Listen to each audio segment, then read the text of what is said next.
Hello everyone. कल की previous video में हम केमिकल प्रॉपर्टीज ऑफ अमीन्स पढ़े थे। आज हम उसका पार्ट 2 पढ़ेंगे, उसकी आगे की रिएक्शंस पढ़ेंगे। तो सबसे पहले रिएक्शंस आती है हमारी reactions with the aryl sulfonyl chloride.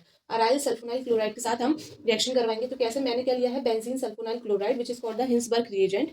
उसको हमने प्राइमरी अमीन के साथ रिएक्शन करवाई है। तो हमारा जो प्रोडक्ट बनता है वो बनता है N ethyl benzene sulphonamide which is the soluble in alkali. ये एल्कलाई में सॉल्युबल है और हमारा हाइड्रोजन क्लोराइड हमारा बाहर आउट हुआ है। तो मैंने पहली रिएक्शन किससे करवाई, reaction with the aryl sulfonyl chloride. इसमें मैंने बेंजीन सल्फोनाइल क्लोराइड लिया है which is called the Hinsberg reagent. उसको हमने प्राइमरी अमीन के साथ रिएक्शन करवाई है। तो हमें जो प्रोडक्ट मिलता है वो मिलता है N ethyl benzene sulphonamide which is soluble in alkali और हमारा हाइड्रोजन क्लोराइड बाहर आउट हो जाता है। अब मैंने एक लाइन लिखी है कि tertiary amines do not react with the benzene sulfonyl chloride. जो टर्शरी अमीन्स है वो ये रिएक्शंस नहीं देते हैं, इसका मतलब ये प्राइमरी और सेकेंडरी देते हैं। अब मैंने प्राइमरी तो लिख दिया, अब अगर अब हमें सेकेंडरी करनी होगी तो हम H की जगह हम C2H5 लगा देंगे और इधर H की जगह C2H5 आ जाएगा। तो हमारा सेकेंडरी अमीन की रिएक्शंस हो जाएगी।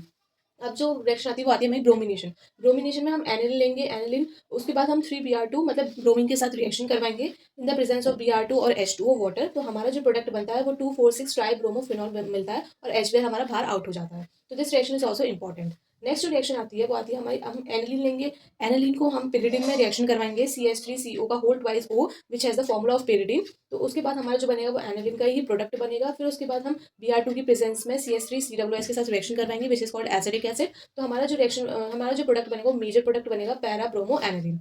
ठीक है। अब जो रिएक्शन आती है वो आती है हमारी नाइट्रेशन।